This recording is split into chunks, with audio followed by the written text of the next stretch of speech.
Let's crowd it up.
Rocket decided to join us.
I think Mary, Nicole, and Jan are friends of Roberta, and the rest know Roberta well for through decades of sitting meditation. So I think I don't need to introduce her. Just start, please, start your speech. Oh, thank you. I am going to share a little bit of slides because for some of you, it'll make sure that you know some of the words and you get to see them. Um, and sometimes knowing the words actually is basically helpful because you might not understand what I'm saying. So, um, I really do enjoy sharing my practice with our Mitra group. Um, I titled this talk "The Heart of Peace, Belongingness and Healing in Zen and Medicine." For me, healing should not just be a clinical process, but really a basic human process of belonging and knowing we're not alone. Um, in my work as a nurse, I'm interested in contemplative medicine. And as a newish Zen priest, when I think of the vow of nonviolence, it comes with the thought of the possibility of a peaceful heart. So we vow to abstain from willing taking of life and to benefit all beings. And it sounds easy, right? Um, but sometimes the things that sound easy aren't always so easy. Uh, Koshin Polly Ellison, who taught the contemplative medicine program I attended last year, said that the work of being with suffering is the work of intimacy, of not turning away.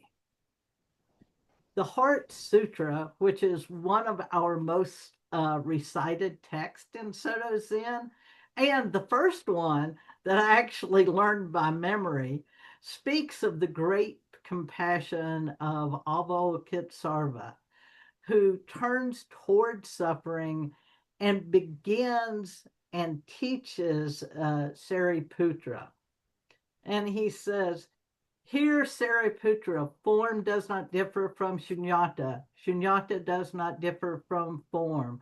That which is form is shunyata. That which is shunyata is form. The very same applies to feeling, idea, formations, and consciousness. And we chant this. Some people translate this as form is emptiness, emptiness is form. Emptiness is not other than form. Form is not other than emptiness. So let me hopefully show you a picture that I kind of tried to put in here that captures the concept. Um, Emptiness here refers not to nothingness, but to the absence of self-existence. Form isn't just empty, it is so empty that it's emptiness itself. And that's the same as form itself. It is as if he is poking Sariputra and saying to him, right here, right now, the path is open. This teaching tells us that there's no form. So no illness, no diagnosis, no label is fixed. When we see clearly, we notice that identities are fluid, impermanent, and interdependent. This is what Buddhism calls dependent origination, which made me think I should have taken more philosophy classes when I was in college, but I didn't. So nothing exists by itself or in a fixed way. An illness, a diagnosis, even the labels we use all arise because of many conditions coming together. When those conditions change, the experience also changes. In this way, our lives and our identities are always fluid, always connected, and never separate from one another. In medicine and in nursing, we often speak of patients and providers, of people who are sick and the people who are well. But the Heart Sutra reminds us that these categories are not ultimately real. They are convenient designations, but they don't capture the fullness of being. In nursing, we talk of the importance of a holistic approach. Yet, too often, all we see is the monitor in front of us, and we forget the monitor isn't the person. Koshin says, when we touch another's suffering, we remember our own fragility. In that place of shared vulnerability, belonging becomes possible. Belonging arises not by denying suffering, but by recognizing our shared impermanence. Dōgen Zenji gave very practical instructions on how to live this vision. In his instructions on the precept, he begins with the first precept: first, no killing. The seed of Buddha grows continuously, maintains the wisdom life of the Buddha, and do not kill life. This should be a simple instruction that we can all hear. This is more than a prohibition against violence. It's an invitation to actively nurture life wherever it is fragile. Koshin reminds us the commitment to do no harm is not passive. It calls us to have an active presence, to hold space when others are most vulnerable. In the Shobo Genzo, Dogen taught the four embracing actions, beginning with We should simply face all beings with a gentle expression. So these are the four actions. Giving is things like offering time, attention, and presence. Kind speech, words that soothe and affirm dignity. Beneficial action, practical steps that relieve suffering. And identity action, erasing the illusion of the separation in care. Kind speech and identity action dissolve the boundary between ourself or the self and the other. Identity action goes deeper than kind speech alone, inviting us to see ourselves in the other and to act as if their well being and our own is inseparable. In healthcare, this might look like truly accompanying a patient in their vulnerability, not as a distant provider, but as a fellow human being sharing in the same fragile life conditions. I think many people experience this that were doing healthcare during COVID. And what happened to one happened to all. And Dogen quotes the verse, not doing any evil, doing all that is good, naturally purifying the mind. This is the teaching of all Buddhas. This verse kind of provides a framework for shaping our institutions and our communities and our daily practice. My training in contemplative medicine has been about embodying these teachings in healthcare and community.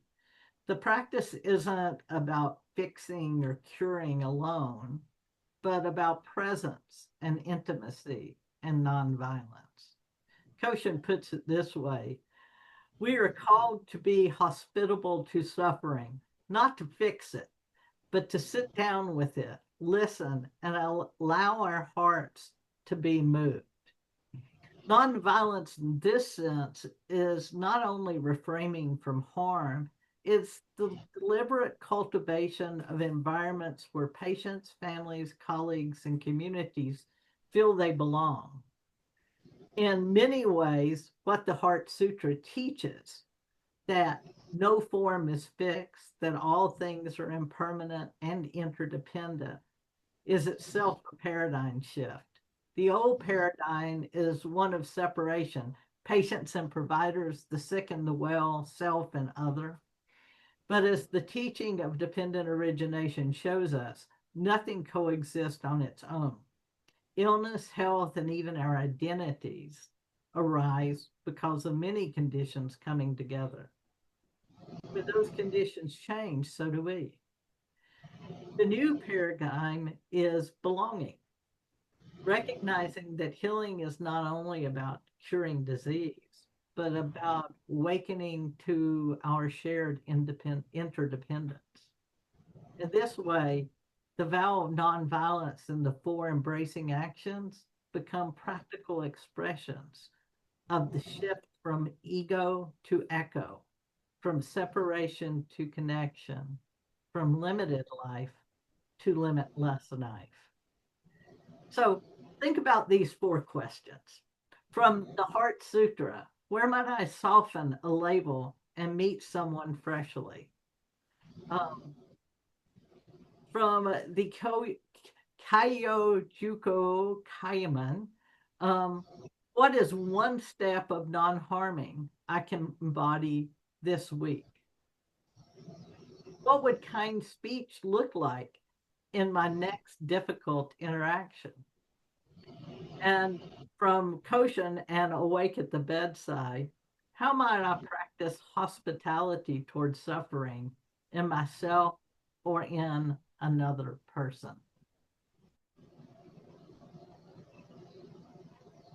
The Heart Sutra ends with a mantra of crossing to the other shore. It says, Gate gate paragate bodhisattva. Gone, gone, gone beyond, gone altogether beyond, awakening. May we too cross to the shore of compassion, belonging, and healing. I'll leave you with Dogen's simple teaching and a quote from Koshin. Dogen's teaching is do not do wrong, practice every kind of right, naturally purifying the mind. This is the teaching of the Buddhas. And Koshin's reminder that awake at the bedside, we realize we belong to each other. And in our living, both in our living and in our dying. Thank you.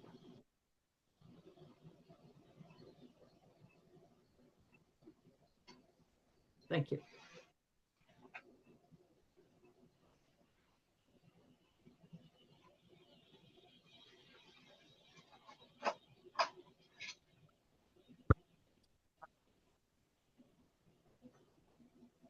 That's beautiful.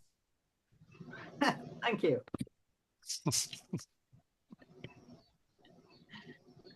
So, being new to this, I should show you my stack of books laying on my desk. Now, which of them have you read? Oh, wait, nonviolence doesn't apply to Mike. No, it's part of my acceptance duties. So, any questions?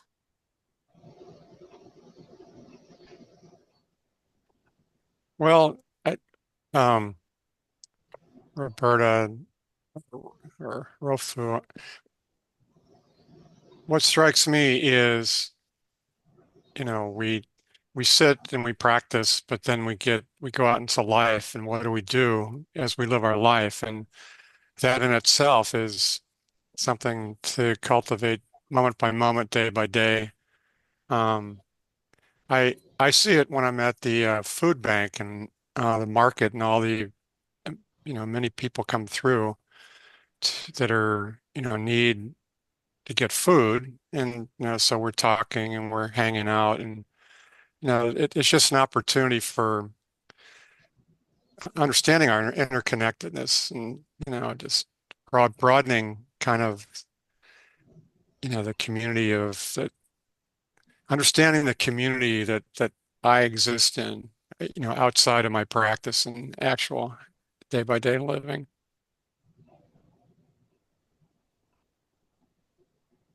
Yeah, it was one of those things. I think the contemplative medicine, the year of doing that really brought home is, and we all see it. Rosan told us from the beginning, you have to, when you get up off the cushion, you carry this with you into your life.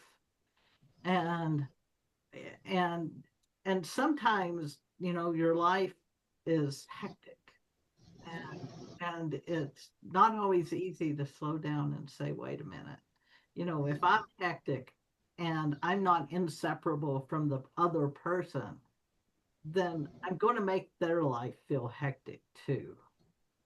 Um, and it's the same thing kind of we see with violence. Violence breeds violence. Um, you put National Guards on the streets in DC with guns. I mean, the chances of actually that leading to violence probably increases. So, but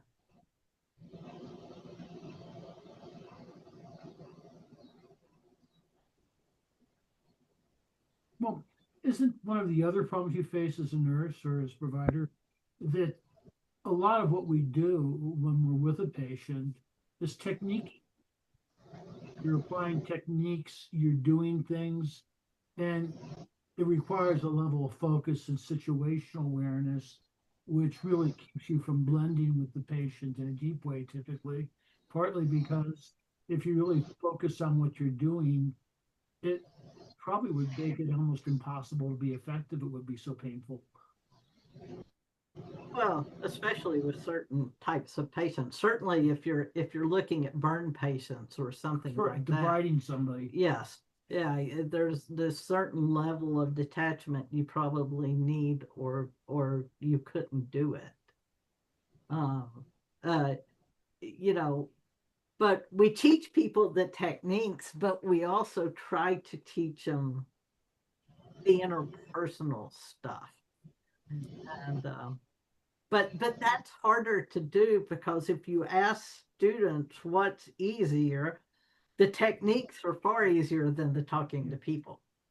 And they're not just, they're sick. They're sick. Yeah, especially to people who are sick. Yes. They're not at their best.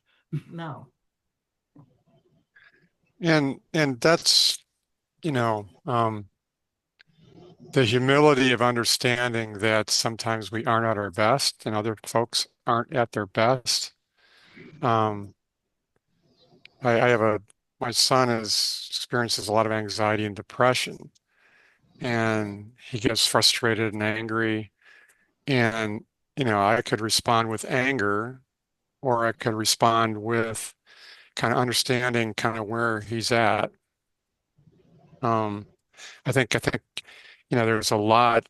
I mean, this is really kind of speaks to, the mental health aspect of medical care. How do we, you get people that are really hurting or struggling, and how do you express that compassion? How do you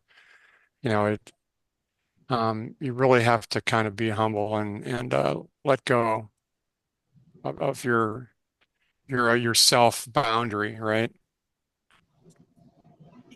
So my very first day as a nurse many years ago when I was young, um, I go onto this unit, and I'm on an acute psychiatric admission unit, and I go up and talk to this kind-looking elderly gentleman who proceeds to not say a word and just punch me. Now, fortunately, he was old and I was young, so caused no harm. But the instructions from the nurses on the unit wasn't don't talk to him, don't talk to patients. It was, oh, Roberta, when you talk to patients, you need to stay an arm's distance away, or you need to hold their hands when you talk to them. But that it was never a thought that you shouldn't interact. It was how you interact without basically letting something like that happen. Yeah. But it's also true, Mike, that there's sort of a built-in dyadic when you're with a patient, at least in psychotherapy. My job when I'm there is to have ears, not to have a mouth. Mm. I occasionally have to say something, right? Because as Suzuki Roshi said, you have to say something. But it really is to listen. And the roles are different, right? Because, like, I mean, I have part of respecting his individuality is to let it to be different than mine.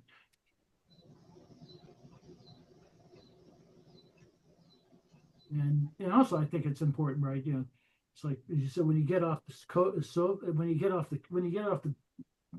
the mat and you get off you're supposed to take that and live like that the rest of the day.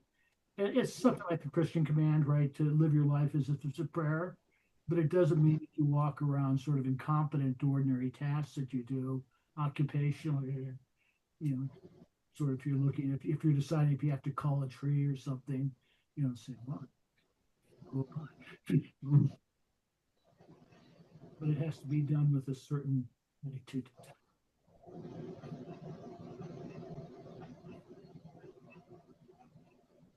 I think. Roberta, I want to thank you for a wonderful talk. But let me ask you a question. Maybe this is not a easy question to answer. Given our rather bureaucratic system for providing healthcare, where do you think we could maybe interject a little bit more compassion? So one of the things that they taught us in the Compassionate Medicine Fellowship was something they called the pause. And they said, when you leave one room, you wash your hands. And this becomes just kind of rote for us. We wash our hands. You walk to another room, you wash your hands. And what they told us is that instead of rushing from washing your hands to washing your hands in the next patient, walk slowly just like you were doing, not as slowly as Ken had, but walk slowly like you were doing walking meditation. So you leave all the problems of the previous patient in that room. And when you walk into the next room, you are fully present with that person that you were taking care of in that moment and not still worrying about the other thing. And you would be surprised the number of nurse practitioners and physicians and other people that were in this class that said that just made a huge difference with patients, because the patients, they recognize it. When, again, everything that I remember seems to be when I was young, but when I was at St. Elizabeth, I know it's bad, right? That's a bad sign. Or the sign that I don't see patients anymore. But when I was there, there was this patient that he came in frequently. He would go out and be fine for a month or so, and then he would be back with us. And he told me one day, he said, I know you love your job because you come in early, you stay late, and you always talk to me. And I'm like, here's this person who's seriously mentally ill. And he recognized that he was getting special attention, that somebody was talking to him and seeing him. So people know when you see them. And it's just a matter of how you make that obvious. And like I said, the pause was so easy. And we could all do it, and it didn't really require any special training except your brain to say, slow down, walk slow, breathe. And I think when you're dealing with somebody really nasty, to remember the words of my grandma when I was little, but for the grace of God go I. So that when you're looking at somebody who's in bad shape, right, you got to consider it, kind of, maybe you've had things that protect you. The person did it. But I think that, it's just the little things that can make the difference in compassion and in healthcare. I've had several of my physician friends lately that said they're not doing it anymore, and not doing it, not practicing anymore, just walking away, because they're required to see too many people too fast and they can't. And so, like any other bureaucratic system, one of the things that happened was when healthcare quit being run by people that touch patients, it became about making money. And not everything should be about making money. So greed is one of the, it's one of the great dangers we face. And when you try to make money off of things that really should be about compassion and care, it makes it hard for people. Or imagine if you tried to treat your family the way you operate in a hospital. Well, which kind of gets into, is healthcare a right that everybody should have access to? And how does that affect, care and the ability to, provide care in a compassionate way? I mean, it's so expensive, and Yeah. that's the rat chasing its tail right there. Is it's so expensive, and they have to kind of, I mean, I don't know who's profiting, or that side of it, but everybody feels like we have to have so many patients to make this business viable. But yeah, so I wonder, in other countries that have, like Canada or some of the countries that have access to healthcare, is that the same kind of, is it kind of industrial healthcare? Is it, how does that, is there a difference there? So it depends where you are, because, some places, England tends to do it fairly well. They really use fairly extensive home health and sending people, nurses, into the homes to take care of people. Um, one of the things is if you don't want people to come back quickly into the hospital, they probably need a little care at home. And that prevents the rather quick turnarounds of people. So there's a lot of things that we could do at home. The problem is they don't get paid if it's done at home. So, yeah, I mean, I guess in the great scheme of life, I I kind of don't believe healthcare should be for profit. Um, on the other hand, I mean, a lot of our advances in pharmaceuticals and technology come because companies are putting a big chunk of change into research and development. So, But don't forget, right, the reason somebody receives medical care should not be whether or not it's profitable, whether or not the person's wealthy, but whether or not they have a medical need. Need is the way we just, yeah. If we're not distributing medical care based on need, what exactly is it we're doing? yeah. And you notice the US has worse outcomes than most industrialized nations as far as healthcare. And it isn't because we don't spend a boatload of money on it. We spend more than anybody, and yet we don't have the same outcomes. And talk to patients about what clinicians hate is that I've written thousands of pages of meaningless notes for nobody except some, frankly, lawyer or patient advocate, or to show that I'm innocent of some fabricated charge. I mean, it's ridiculous the amount of stuff we use, which has no purpose other. It drives clinicians nuts. Like one guy said to me, "Yeah, I just spent 3 hours showing what great care I gave this patient." Yeah. and so that's one of, I mean, we used to spend a lot of time face to face interacting with people, and now you spend more time documenting frequently than you do interacting. And the documentation isn't for the other providers for the most part. It's basically to get paid. It's largely to get paid. And to make the lawyers happy. yeah, yeah. Well, because there's this belief if you didn't write it, you didn't do it, which is, quite frankly, crazy, because that's like saying if you wrote it, you did it. Correct. And anybody that thinks that every time a nurse comes into your room that they're actually counting your respiratory rate and taking your temperatures, crazy, because there's no time to actually do that, and there's no real evidence that doing this every 3 or 4 hours makes any difference. And nobody believes that if Epstein hadn't documented he's unusual to be the pervert who documented his molestations. But nobody thinks that, well, if he hadn't documented it, that would have shown he didn't do it.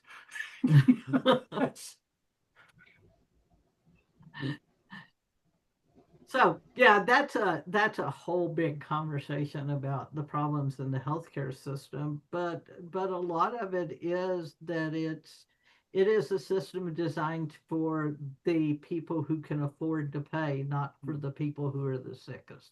But you agree that in terms of the Zen of it, right, and the Buddhism of it, yeah, what system you're working in some ways is not that important, because you bring a certain gestalt, some mindset to it that colors your work, whatever the work is. Yeah. When I was living in San Antonio, I volunteered for this clinic and basically saw patients. And the clinic was funded by the Baptist health system, because they said that they could fully fund the clinic with the agreement that we saw anybody discharged from their within 24 hours after discharge if they did not have a primary care provider, and that the amount of money they saved on readmissions paid for the clinic. Hmm.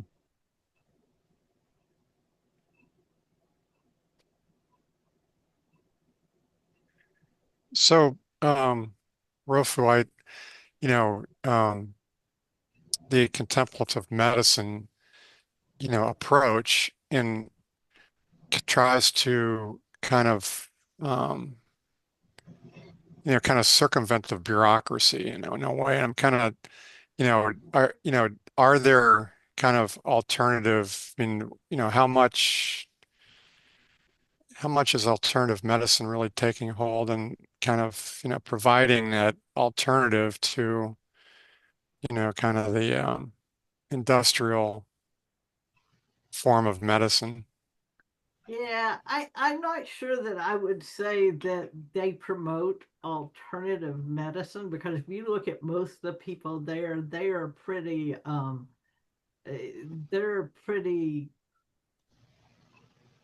scientifically focused, empirically based treatments. empirically based, everything from psychiatrists to oncologists to surgeons that are in these groups of people in training. So I think most of them are, yeah, they don't really push the alternative medicine so much. Their big thing is teaching people like me to be more present with patients when you're with them, because part of the experience that they have is you being fully present, not already having moved on to the next person before you walk out the room. So that when you're present, you're present. Yeah. In the old days, they used to have what were called gomers.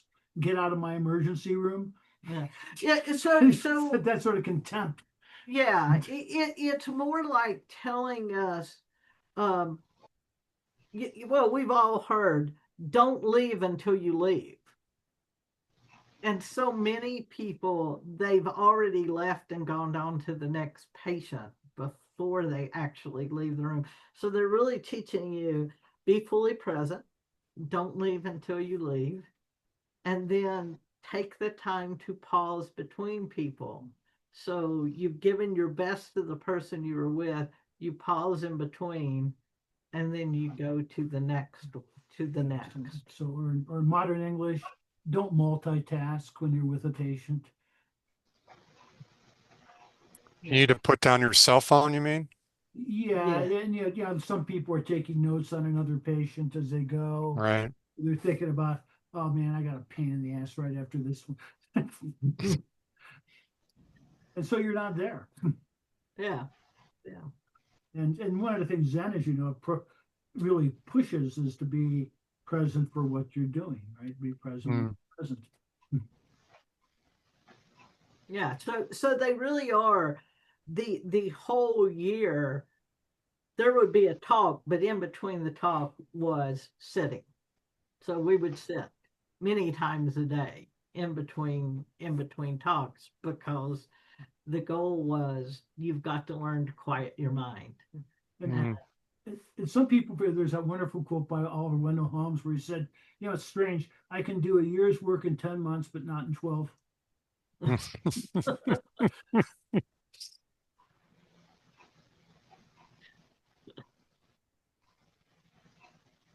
I actually wish for undergrad we did that more.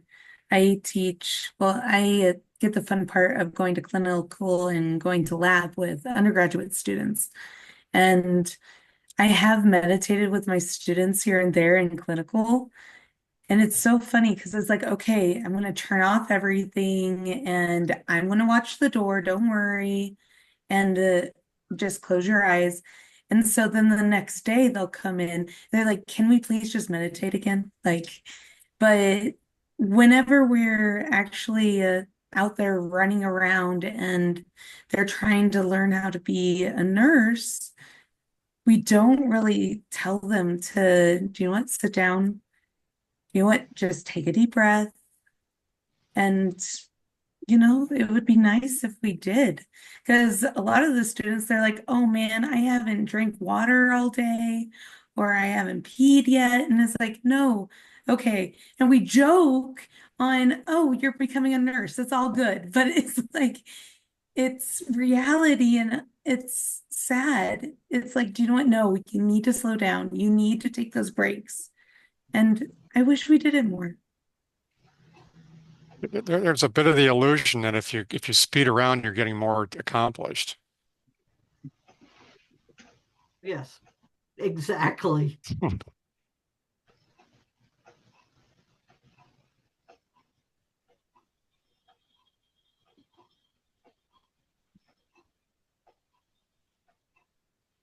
This was amazing. I didn't realize how much, like, I always knew that some theories or like foundational things of Christianity and Buddhism were similar, but didn't realize how much it was similar on um pretty much forgiveness, on grace, on mercy, and loving your fellow man. And to be honest, like I was I was thinking of different reasons why hospitality was a big thing nowadays.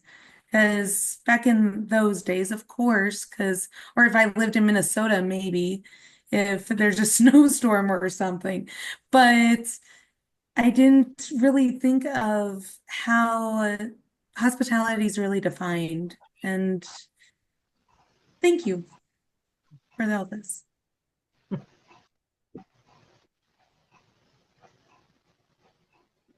Yeah, hospitality is something that you learn and practice and get better at, and and understand kind of the what that what that offering is, I mean, the value of that offering.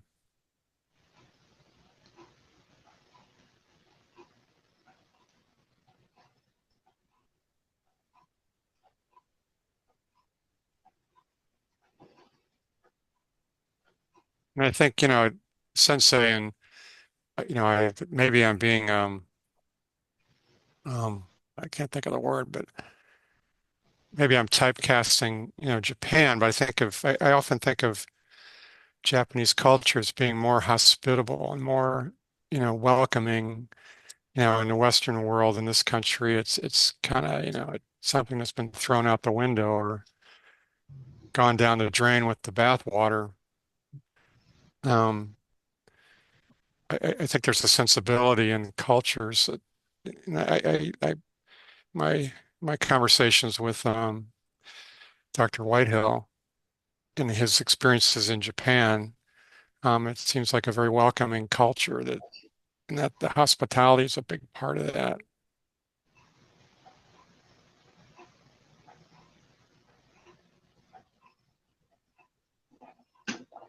Yeah, of course, there are differences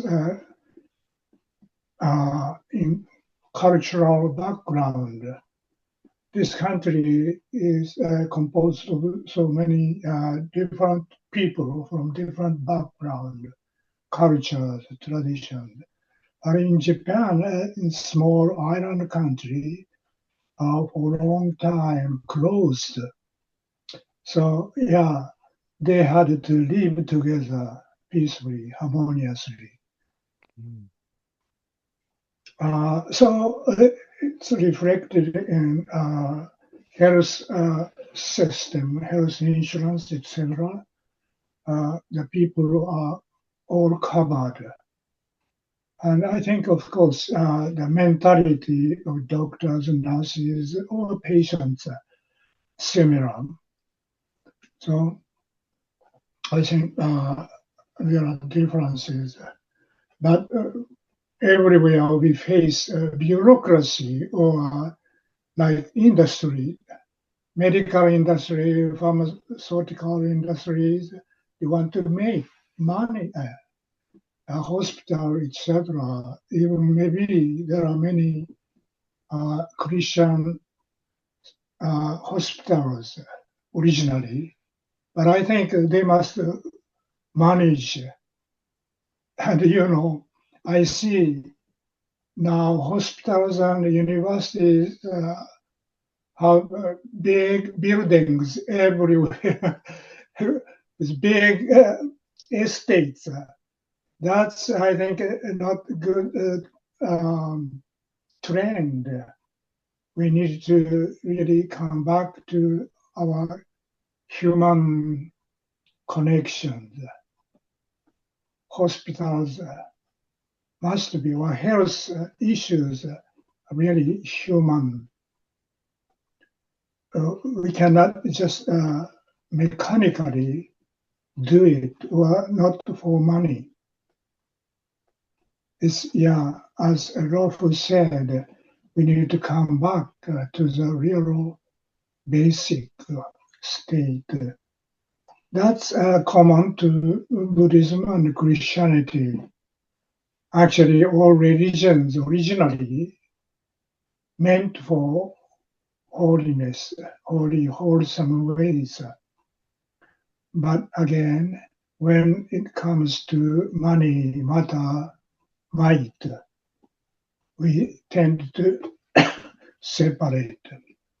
Now we need to come together again as a human being, beyond religions or nationalities, color, nothing.